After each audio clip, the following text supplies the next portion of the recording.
গরমের মধ্যে সবজি দিয়ে হালকা পাতলা ঝোল খেতে সকলেই ভালোবাসেন। তো আজ আমি শেয়ার করব 2 রকম করলা দিয়ে হালকা পাতলা ঝোলের এই সবজির রেসিপিটি।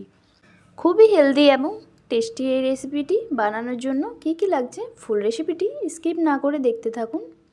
তার জন্য আমি এখানে নিয়েছি পেঁপে একটা, আর নিয়েছি 2 পিস আলু, তেতো করলা আর ঘি করলা নিয়েছি 4 পিস। এবার সব সবজিগুলো এক এক করে কেটে নিতে হবে। পেঁপেটাকে আমি কেটে নিচ্ছি আগে।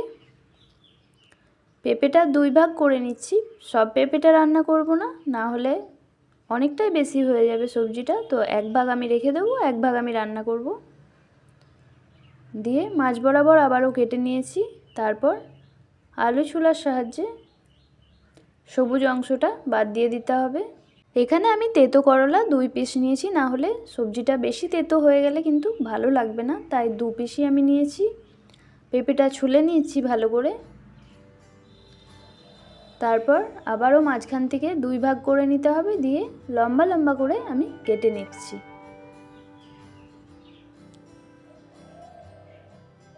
একটু পাতলা করে লম্বা লম্বা করে আমি কেটে নিয়েছি। এবার মাঝখানে যে বীজটা থাকে সেটাও আমি কেটে বাদ দিয়ে দেবো। এইভাবে একটু পাতলা পাতলা করে কেটে নিলে খুব সুন্দরভাবে সবজিটা সেদ্ধও হয়ে যাবে আর রান্নাটাও খুব তাড়াতাড়ি হয়ে যায়। তো এইভাবে পেঁপেটাকে কেটে নিয়েছি, ভালোভাবে কাটা হয়ে গেছে। এবার জলের মধ্যে পেঁপেটাকে নিয়ে নিয়েছি, ধুয়ে নিতে হবে। বাকিবার সবজিগুলো কেটে ধুয়ে আমি রেখে দিয়েছি। এখানে করলা আলু সব লম্বা লম্বা করে কেটে নিয়েছিলাম। এবার মশলাটা রেডি করে নিই চলুন। তার জন্য এখানে লাগছে 1 টেবিল চামচ সর্ষে আর 2 টেবিল চামচ পোস্ত, আর এখানে নিচ্ছি 1 টেবিল চামচের মতো রাঁধুনি। তারপরে শিলবাটায় আমি বেটে নিচ্ছি। মশলাগুলো খুবই কম, তাই শিলবাটায় বেটে নিতে হচ্ছে।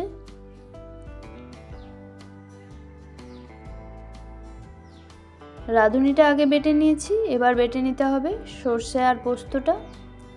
ভালোভাবে ধুয়ে বেটে নিতে হবে।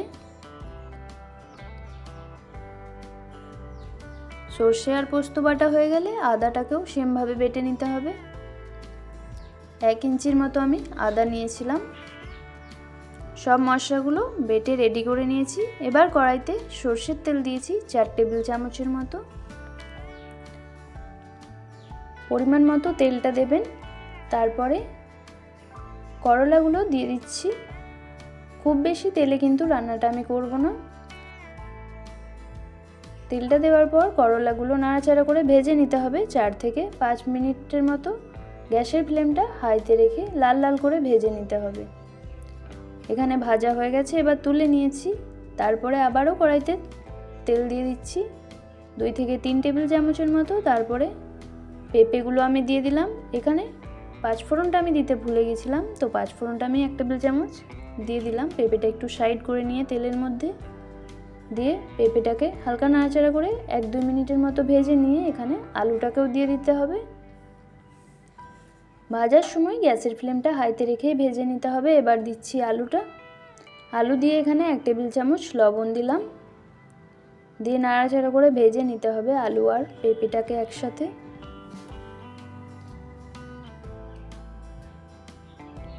কিছুক্ষণ ভেজে নেওয়ার পর দিয়ে দিতে হবে যে আদাটা আমি বেটে রেখেছিলাম সেটা 1 টেবিল চামচের মতো।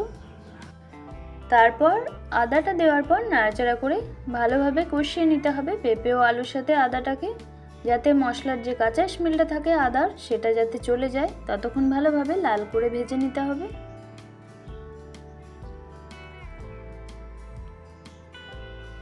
এখানে খুব সুন্দর লাল লাল করে ভাজা হয়ে গেছে হালকা। তারপরে দিয়ে দিতে হবে পরিমাণ মতো জল, পেঁপে আর আলুটা সেদ্ধ হওয়ার জন্য।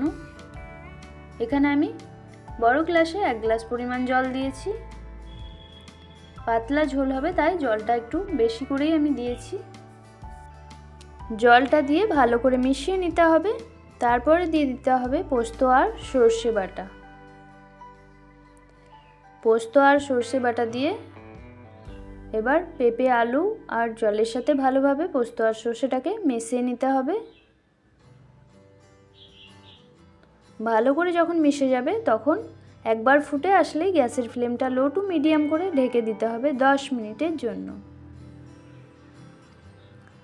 এখানে চলে এসেছি 10 মিনিট পর, দেখে নিচ্ছি ঢাকাটা খুলে।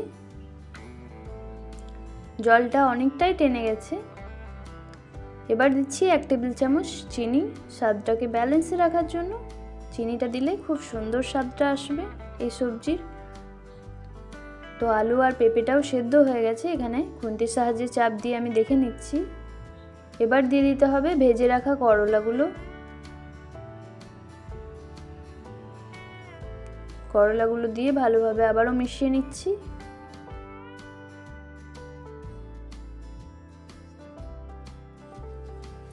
এবার দিয়ে দিচ্ছি বেটে রাখা রাঁধুনিটা। রাঁধুনিটা দেওয়ার পর ভালোভাবে মিশিয়ে নিতে হবে সব সবজিগুলোর সাথে। করলাটা দেওয়ার পর করলার মধ্যে সব মশলার ফ্লেভারগুলো যাতে ভালোভাবে চলে আসে তার জন্য আমি আবারও একবার ঢেকে দেবো 5 থেকে 6 মিনিটের জন্য, গ্যাসের ফ্লেমটা লো টু মিডিয়াম করে। তো এখানে 5 থেকে 6 মিনিট পর আবারও চলে এসেছি। জলটা আরও কিছুটা টেনে নিয়েছে, সব মশলার ফ্লেভারগুলো করলার মধ্যে ভালোভাবে ঢুকেও গেছে। করলাটা খুব সুন্দর সেদ্ধ হয়েছে আর পেঁপেটাও গলে গেছে ভালো করে। এবার সব থেকে শেষে দিয়ে দিতে হবে ঘি। এখানে আমি 1 টেবিল চামচের মতো ঘি দিয়ে দিচ্ছি। ঘিটা দেওয়ার পর এখানে গ্যাসটা অফ করে দিয়ে ঢাকা দিয়ে রেস্টে রেখে দিতে হবে 6 থেকে 7 মিনিটের জন্য।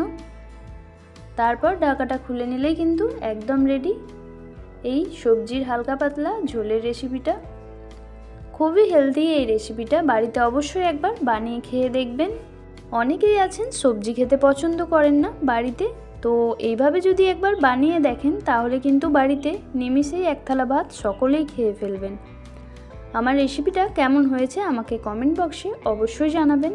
আর আমার চ্যানেলে নতুন হয়ে থাকলে চ্যানেলটিকে অবশ্যই সাবস্ক্রাইব করে পাশে থাকা বেল আইকনটি প্রেস করে দেবেন এইরকম আরও নিত্য নতুন রেসিপি দেখার জন্য। আল্লাহ হাফিজ।